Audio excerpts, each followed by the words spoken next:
Good morning. We thank God that once again we are able to meet like this and worship God, listen to His word, and that is our encouragement and strength at this time especially.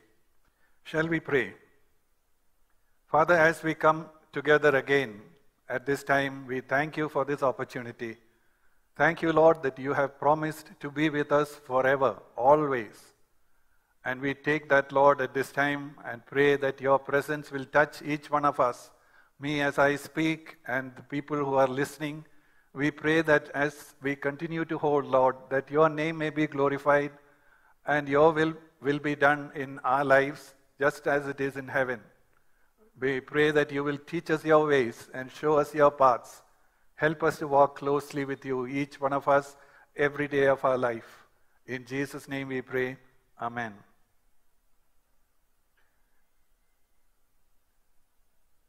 Today, I want to talk about this subject called God's Dream Church.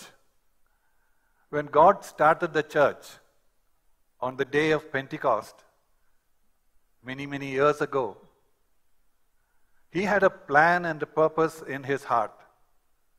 And as 2000 plus years have passed, not many seem to be following this plan that God has for the church, but these plans have been adapted by people of various types in different ways.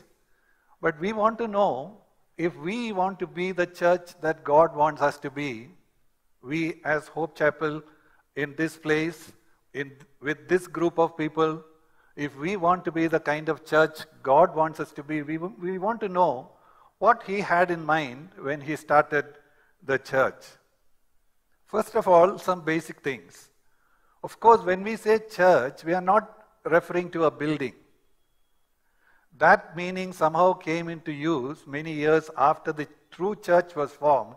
The church in Greek, many of you will know, is coming from a word called ecclesia, Greek word ecclesia, which means the called out ones. The called out ones. When people of God gather together in the name of Jesus, that assembly, that group of people gathering together in Jesus' name, that is the church. So the church consists of people, not buildings, not the steeple, not a cross on the top, but people. So if we want to be the church God wants us to be, it's about us, people. It's not about how to design the buildings, how to make it look attractive. It's about how we can be pleasing to God together as the church of Jesus Christ. So when we say, I'm going to church, it's not a proper understanding. Because we don't go to church. If the church was a building, we could go to church. But the church is not a building, so we belong to the church. We don't go to church, we belong to the church, we become a part of the church. That is the meaning of being a member of the church. Now, who are the people who belong to a church? In one sense, we can say every single person who has been born again, who has become a child of God by trusting in Jesus, he or she, their names are written in the book of life, and all those whose names are written in the book of life form the church. We are scattered all around the world in different places, different groups of us, but all of us together build the body of Christ. The church is also called the body of Christ, which is to do the work of Jesus. Jesus is the head of the body and we are the rest of the body, and we have to do the will of God on earth right now when Jesus, our head, is sitting up there in heaven. So to join a church is not as simple as filling up a form of membership. You can't become a member of a true church in that way. This is all for administrative purposes. You collect the names and telephone numbers and all that, that's all fine. But the true membership of the church comes from our names being written in the book of life. Now, when we look at church, we have to understand two levels of the operation of the church.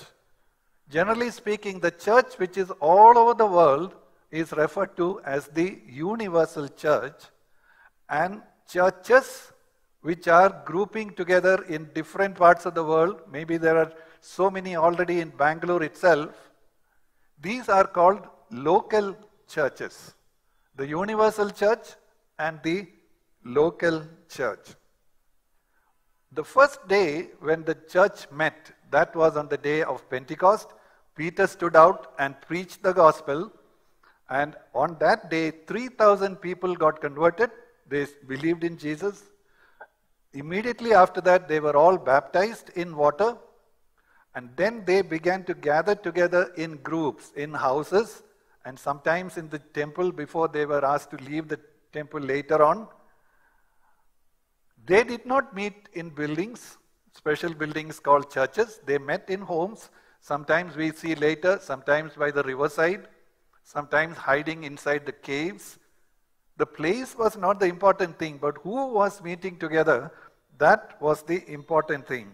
And after these 3,000 people came together, and another time 5,000 people more were also added to the church. Obviously, they all didn't meet together in one place, but they met together in different places in local churches.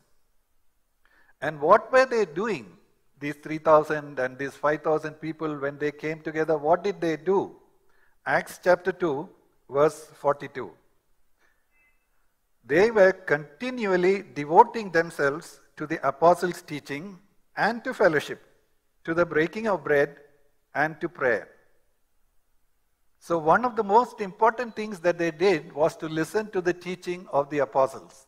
Because these were the apostles who had spent 3.5 years with Jesus, living with him, walking with him, working with him, and they listened to all that Jesus had to say. Now they were they didn't have the Bible written down in those days, so these apostles were the eyewitnesses and those who actually heard Jesus speaking.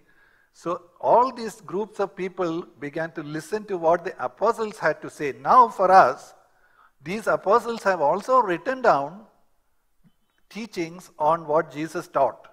And the 4 gospel records also teaches what Jesus himself said and did. So one of the things that these early churches began to do was to listen to the word of God being preached by the apostles. So even when we meet together, that is one of the most important things in our, one of the important reasons why we meet together, that is to listen to the word of God. They also had fellowship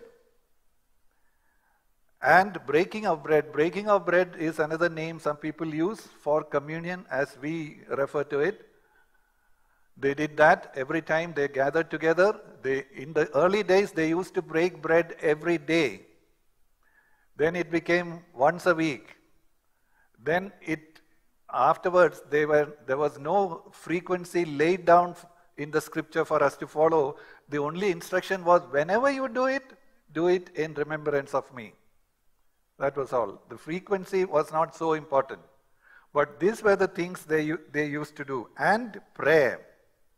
Prayer includes worship, because when you pray, you don't always be asking for things. You also worship God. It becomes spontaneously. Sometimes you worship God, sometimes you pray. So all these things were what the early church did. So we have to learn some things from this pattern. What is it that we have to do when we come together as a church? All of these things are important. It's not just the word of God. It's not just the worship, but fellowship, breaking of bread. All these things are important. If we neglect any of these things, we are the losers. We suffer loss because these are all the things God has provided for us. God has provided for us the word of God to listen, to teach us, to correct us and all that, and prayer and worship to connect with God.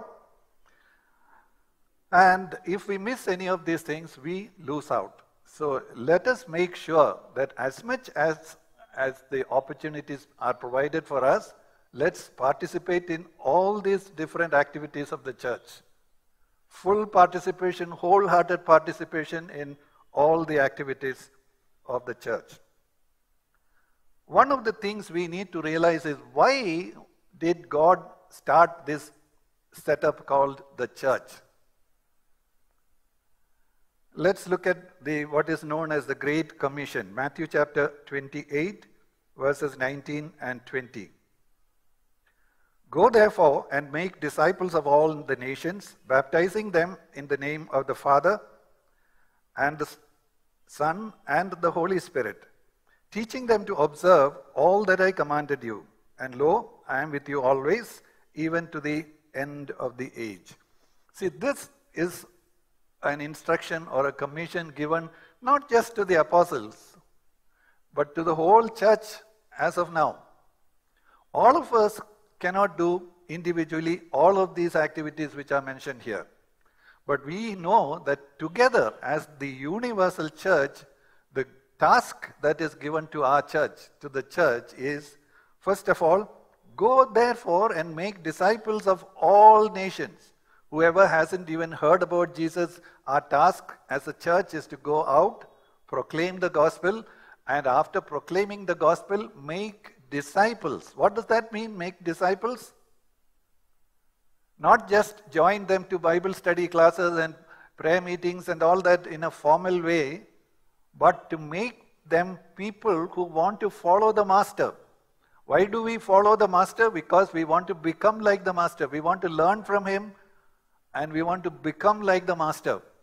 So anyone who is interested seriously in following Jesus and becoming like Jesus, they are the disciples of Jesus. So our goal as a church is not just to proclaim the gospel. After we proclaim the gospel, another part of the gospel is you can now become disciples of Jesus. You don't have to remain in bondage. You don't have to remain the same as you were when you came to Jesus. God is going to transform us. God is going to make us more and more like Jesus. This is a part of the responsibility of the church, to make disciples. And baptizing them, that comes immediately. If anybody becomes a believer, you don't need to wait for many years before you decide to take water baptism and then later on receive the baptism in the Holy Spirit. You don't have to wait so much time. But immediately, as soon as we become aware, we need to take baptism and receive the Holy Spirit. Yes. And the next thing, teaching them to observe all that I commanded you. What has Jesus commanded us? So many things.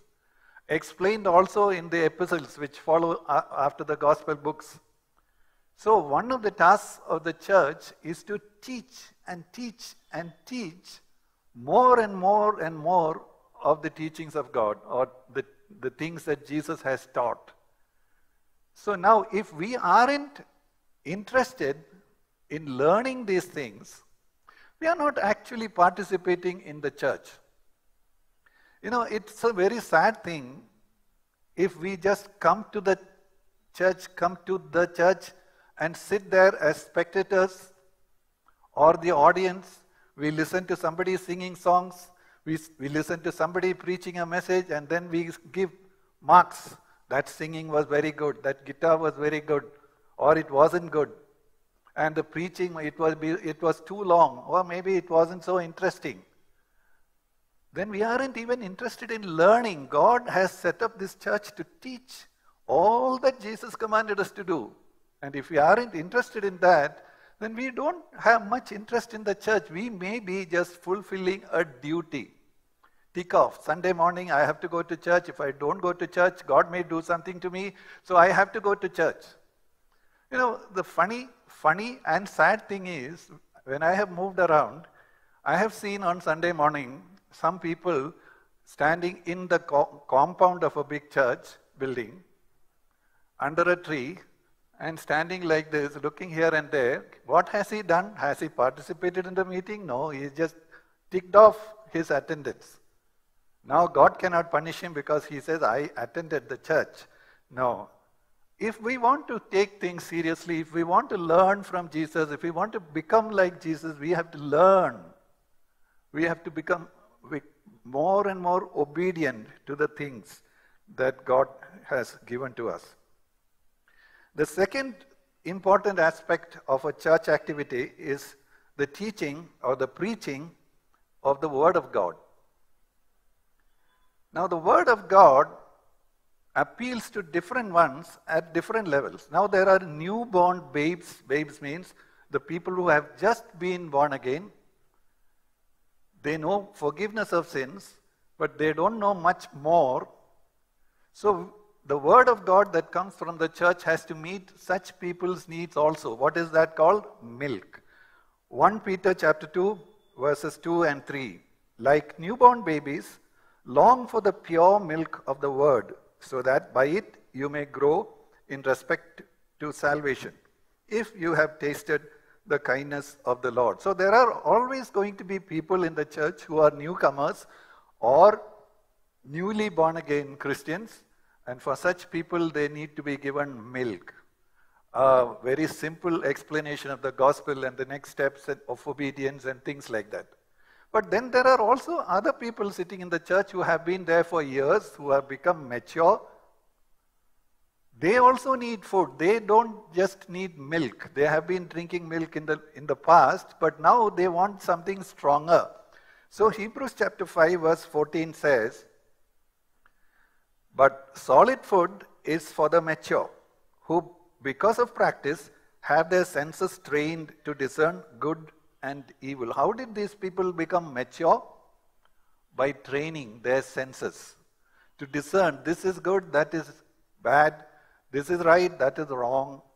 By practice, continually training themselves, they have now become mature in their understanding, and they need to know deeper and deeper truths from the Bible.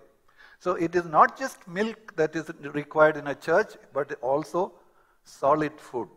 And in general, we know these verses we have heard them very often. 2 Timothy chapter 3 verses 16 and 17, the purpose of all scripture.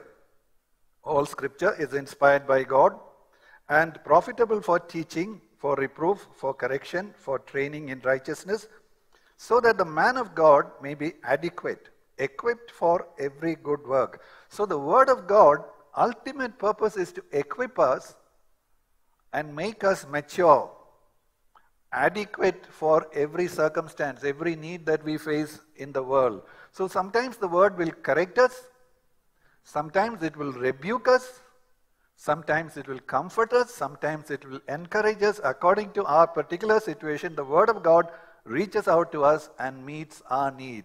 The final goal is that we become equipped and adequate to meet every kind of need.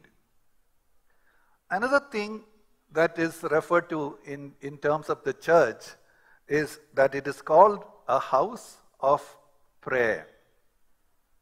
Acts chapter 12 verse 5. So Peter was kept in the prison, but prayer for him was being made fervently by the church to God. Here is an example of intercessory prayer. They are not praying for themselves. They are praying for Peter, who was put in prison. And later on we find that Peter was miraculously delivered from the prison in answer to this prayer. But prayer doesn't mean only intercessory prayer. Prayer also means praying for some need in our own life.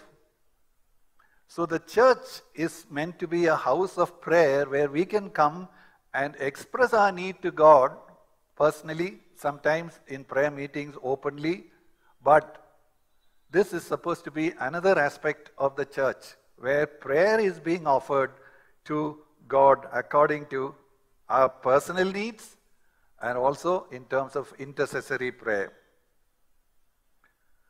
Worship is another aspect of the church.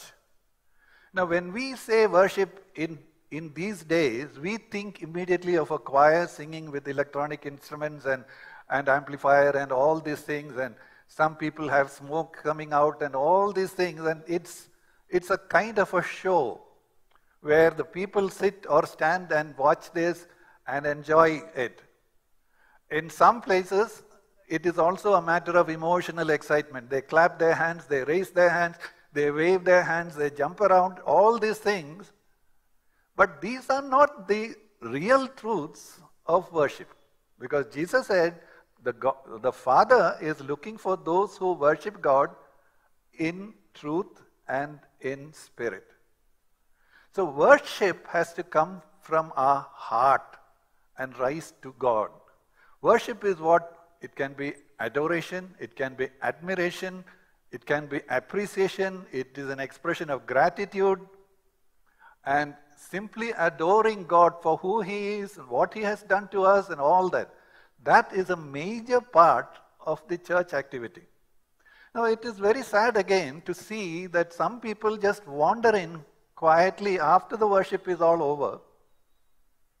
They don't seem to realize what they have missed. When we come together for worship and we see the choir singing, aren't we supposed to sing along with them? Even if we don't know much music and we are not going to keep a tune and all that, but we can still sing from our heart to God, follow those words, say those words from our mouth and heart, and give worship to God. Then we will be so blessed at the end of it, have been encouraged, have been comforted, have been guided, have been corrected. So many things have happened during that time of worship. Let's not miss it. Let's not take it as a routine activity which we have to go through before we come to the Word of God. No. It's a very meaningful thing. Malachi chapter 1 verse 11. For from the rising of the sun even to its setting, my name will be great among the nations. And in every place incense is going to be offered to my name, and a grain offering that is pure. For my name will be great among the nations, says the Lord of hosts. Worshipping God, giving to Him what He deserves, is one way we can make this offering to God from our side, from our heart to God's heart. Whether we lift up our hands or keep them down, that's not the important thing. What's going on in our heart? This is the way to offer to God an incense, thankfulness, worship, all that can come from our heart. And God wants such things to happen all around the world, in different places. Philippians chapter 3, verse 3. For we are the true circumcision, who worship in the Spirit of God and glory in Christ Jesus, and put no confidence in the flesh. What does it mean in this context to put no confidence in the flesh? If I am a singer, or I am a guitarist, or I am a keyboard player, or I am one of those, a drummer, or whatever. If we want to offer our worship to God, we are not glorifying in our abilities, our talents. We are not trying to impress people with our performance, because our focus is on God. He ought to be praised. He ought to be worshipped. He is far above us. If we have any talents or abilities, He is the one who has given us. He is the one who deserves the glory, not us. So, without any confidence in our own flesh, give praise to God, give thanks to God, we give worship to God. That is the spirit of worship. Now, some people have this question, why does God want all this praise from people? If we think about it, we can understand it's not that He wants some praise to feel so good about Himself. No, certainly not. That's not what He wants. But He wants something for us.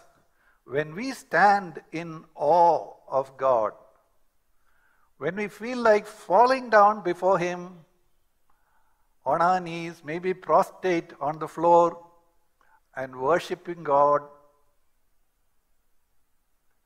that is what He wants for us, to come to that place where we recognize who He is and humble ourselves before Him and recognize we are such small people, and that too sinful people.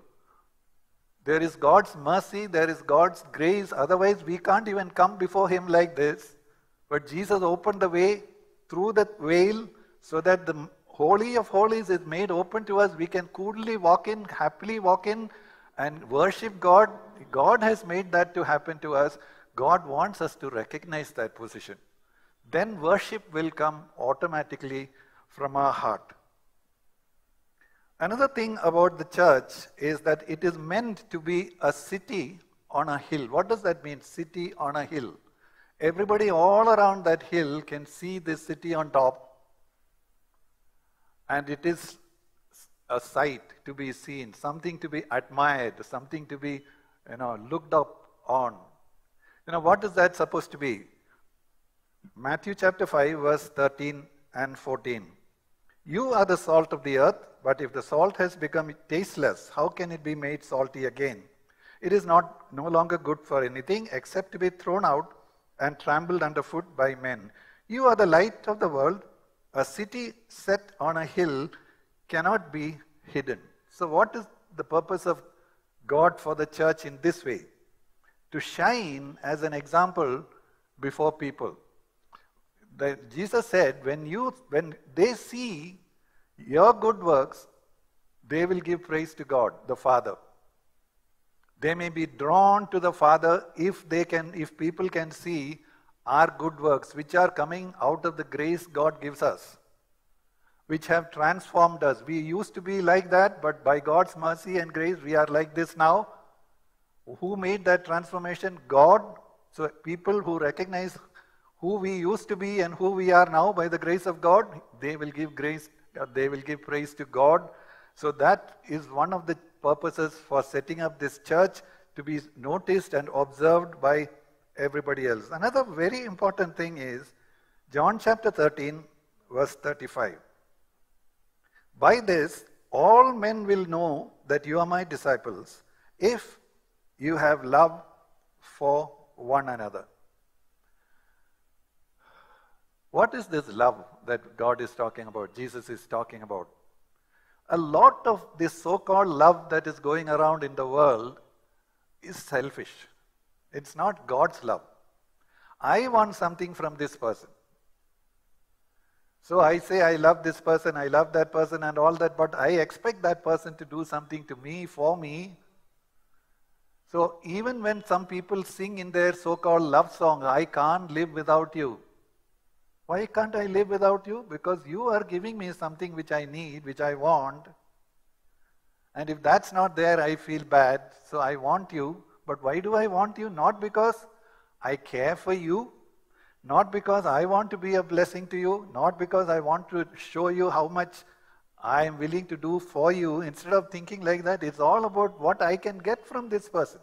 But true love in the context of the church is what? When we are genuinely, sincerely caring for one another. It is not because we have to give some money, we have to give some offerings, and we have to help for the needy. No, but we want to. That is a transformation God does in our life. Therefore, we are willing even to make sacrifices to help people in need. When people around us see within the church people loving one another like this, caring for one another like this, they will know these people belong to Jesus. Jesus is the one who has done this in their life. These people in the church, they used to be selfish just like we were, but now see what has happened to them. See how they care for one another, love one another. And that is how God wants us to be seen as the disciples of Jesus and draw people to Him. Another aspect is the comfort and counsel that we can receive in the church. John chapter 10, verse 14. I am the good shepherd, and I know my own, and my own know me. See, in the passage where Jesus talks about the shepherd and the sheep, we are the sheep. As you all know, sheep are dumb creatures. They can't make any proper decision by themselves. They just wander away here and there looking for food and all that, and unless the shepherd is there, they will all get lost. So God, Jesus, He is the shepherd. He is the chief shepherd, and in the church, He has also kept under shepherds or people who take the job of a shepherd. What is that shepherd? Taking care of the sheep in various ways, guiding them, pulling them back from danger, feeding them, giving them what they need at different times. That is the heart of a shepherd. Now sometimes, we have to deal with different types of people who are coming to the church. Some people may have just come in, they are very new, they are confused with many, many questions in their mind. So this shepherd sits with them and helps them to understand the right ways, what God wants them to do, how to read the Bible, how to pray, what's the importance of fellowship, and all these things. Shepherds will sit with them and help them. They comfort them, they counsel them. Sometimes it goes more than that. When these people have got into problems, the shepherd has to help them to resolve their issues, to learn to do things in a different way after this. Sometimes people have to be helped financially. Sometimes they have to be prayed for healing. Sometimes they have to be delivered from demonic attacks. So many types of things are involved in the shepherding ministry. So that is also important in the church. In the church, God doesn't even give all these different types of gifts to single people. God gives different gifts to different people. And if we all work together, we can meet these different needs that people come with.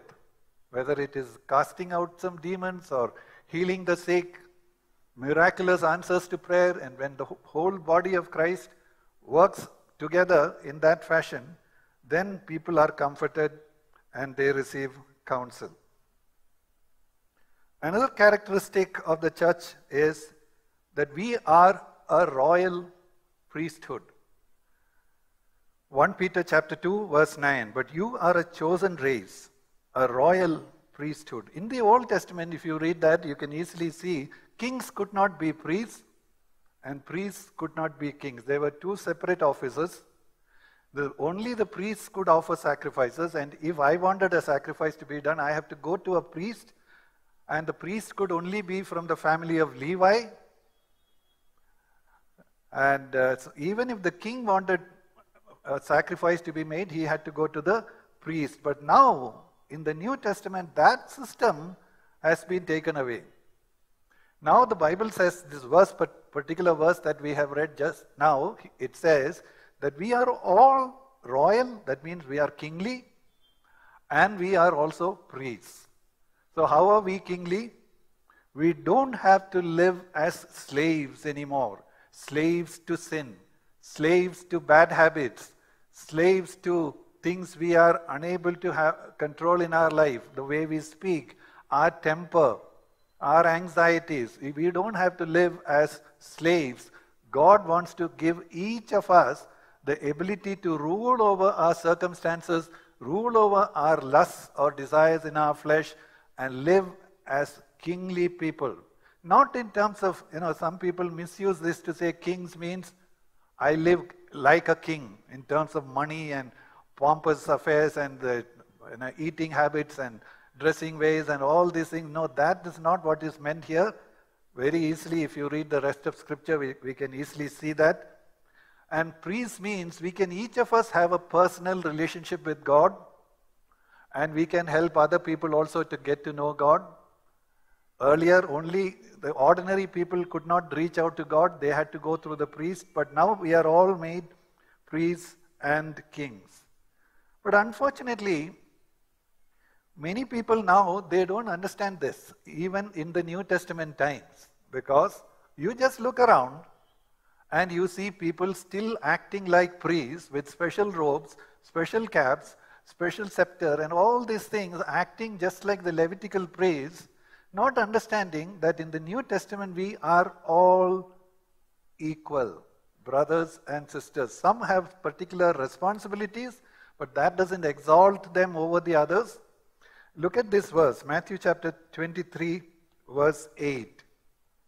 But do not be called Rabbi, for one is your teacher, and you are all brothers. See this desire for titles, to be called pastor and to be called right reverend doctor and to be called archbishop and all these things.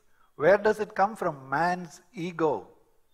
If we could take this verse and realize we don't even be called a rabbi, exalting oneself over the others, because Jesus said, you are all brothers and sisters.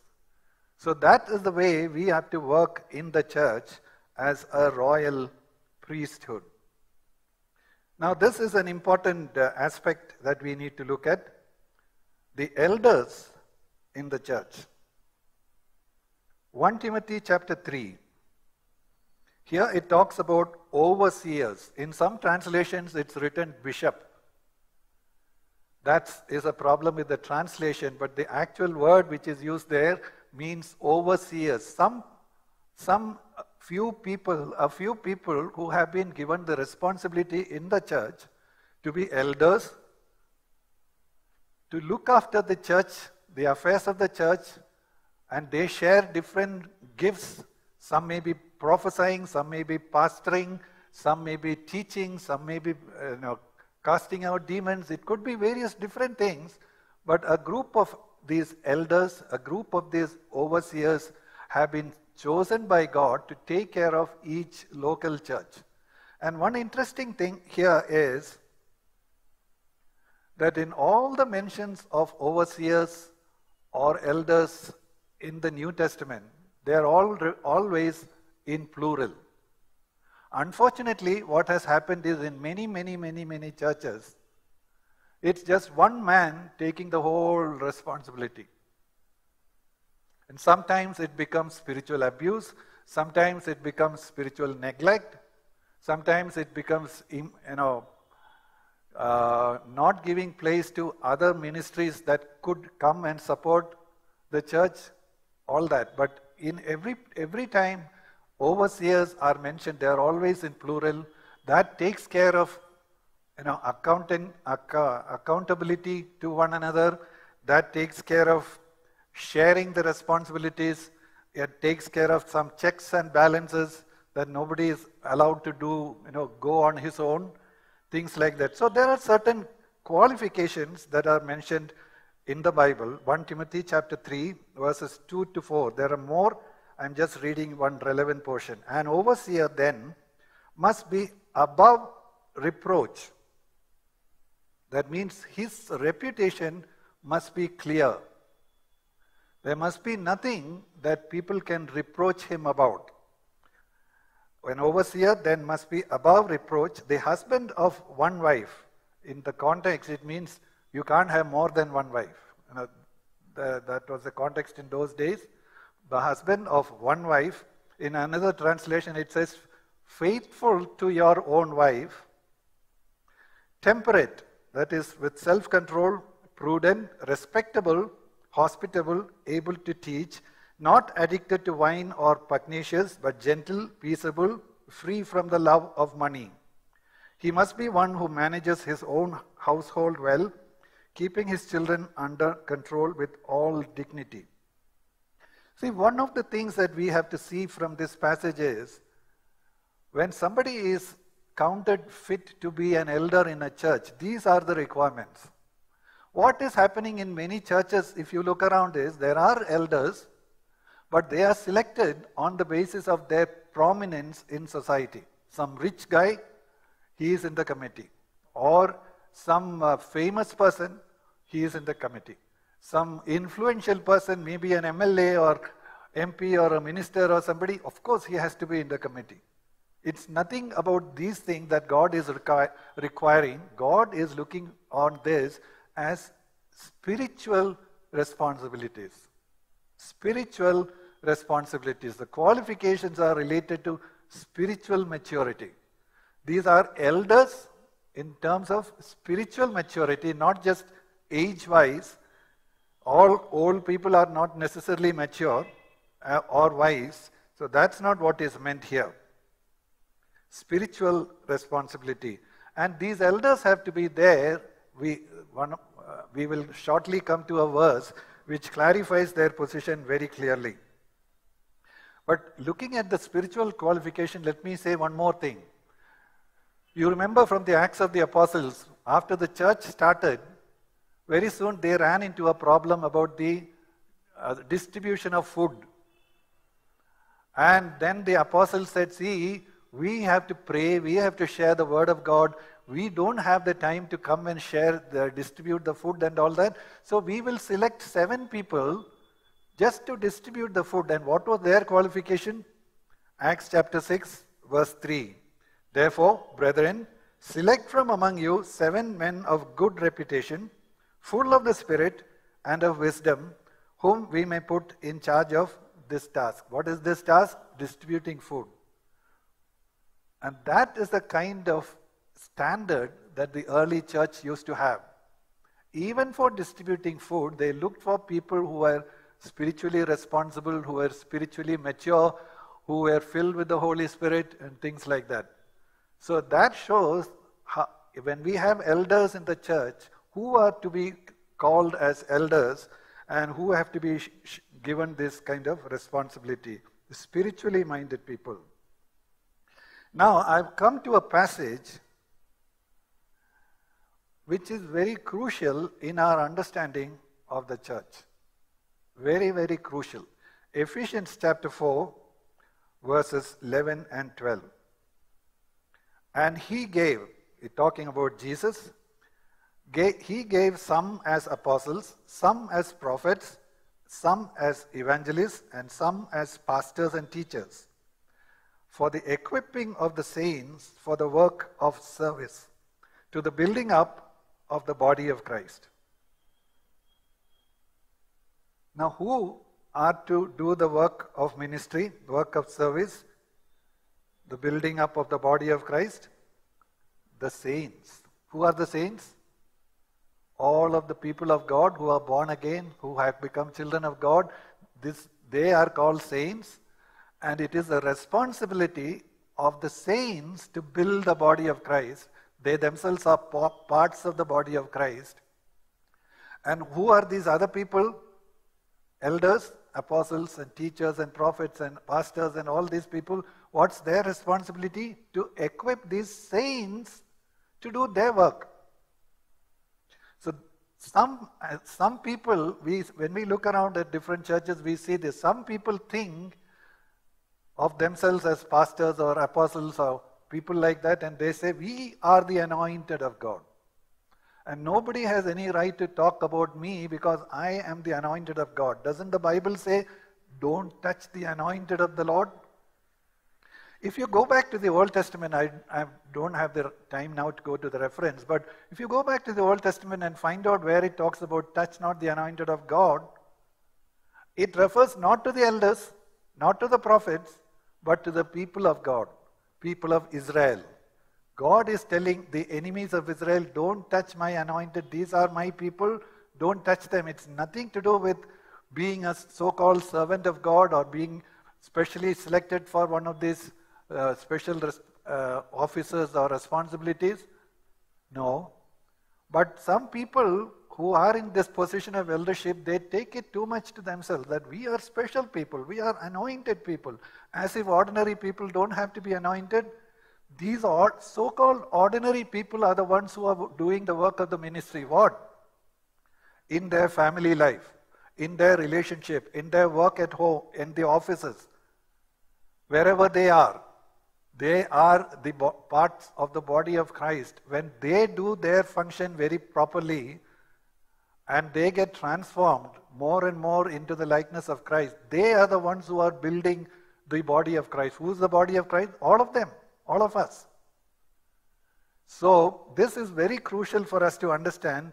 There is a set of people, a very few number of people who are supposed to train the saints, but don't let them imagine that they are the ones who are building the body of Christ. No, you are only equipping, guiding and teaching the people to build the body of Christ.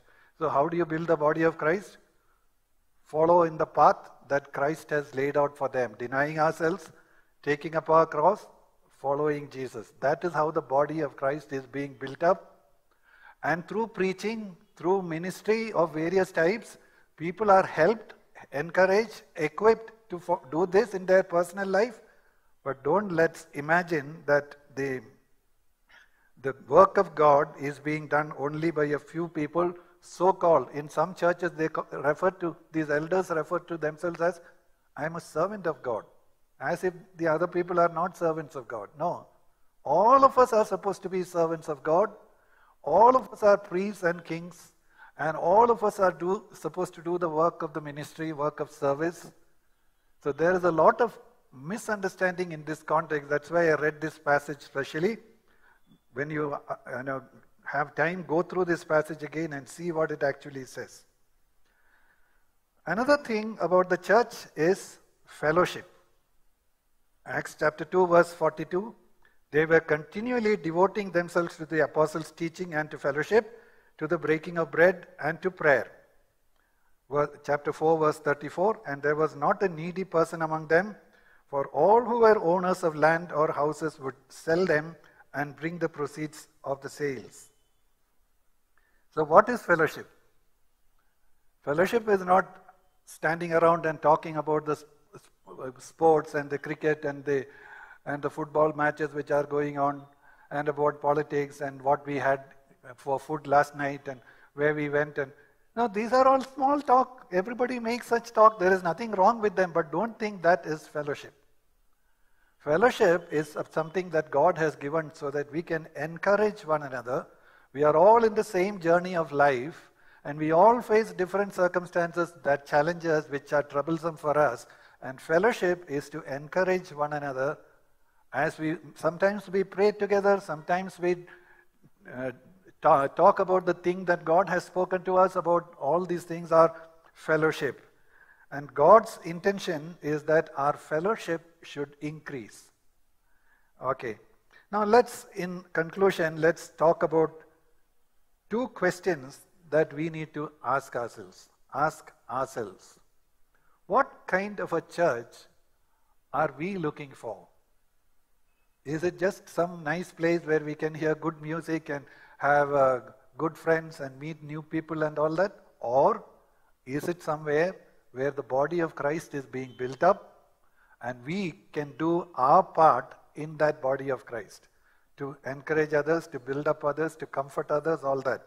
The second question is, what do we want to do as a contribution to the church? Not necessarily giving money, yeah, that is very important, but that's not the thing. What can I do? What is God's calling on me to help other people? Maybe I will pray for them. Maybe I'm not able to go out of my house and do many things, but I can pray for them. I can call somebody on the phone and encourage them. So this is how we can contribute to the church. So this, in a small way, I have tried to show what is God's dream for a church. And I hope that God has been able to create in us a desire to be part of such a church where we can be active members of the church from our heart, worshiping God, listening to teachings, getting corrected, following Jesus and becoming more like Jesus, encouraging one another. Is that what we want to do? That is what God wants to do in our life. So may God help every one of us as we think and meditate about this concept of church that God has for us.